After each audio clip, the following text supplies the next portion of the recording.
Ayan, it's another day and it's another mini vlog na naman po kami. O mga turista sa Korea, ang daming ganap. Saan na naman kayo pupunta? Panguli na mo, kay tugnaw na mo. This video pala ay nung pumunta kami sa Korea. This is our first day in Seoul. Galing sa province ng lola namin. At si Appa, game na game mag-video sa amin. Para daw makita, kasi ang ganda ng view. Mga emotera sa mga inday. Murag jud wala gitugnaw. Pag sure mo oy. We are already here in Seoul, Gwanghwamun.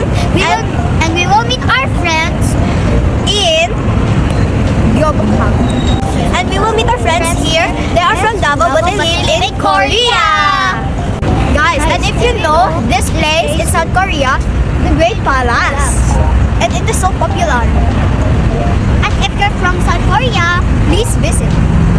And it is Gyeongbokgung Palace.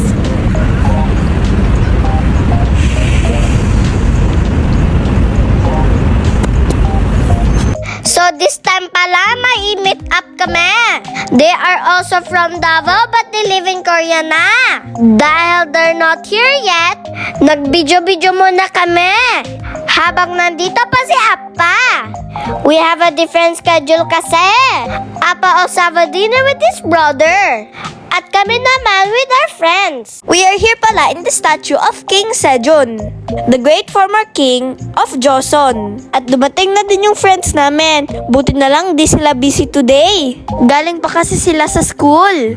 At may mga activity din. Ang saya namin dahil may free time sila. Before, naalala ko, panay kami laro nung nandun pa kami sa Davao. But now, they moved here na kasi. Kaya minsan na lang kami nagkita-kita. Kahit ganun pa man, we still have contact and nagbabanding pa kami. And continue pa yung friendship namin. Kahit malayo man kami sa isa't isa. Go tita, kaya mo yan, wag mo lunukin ang lahat ng buto.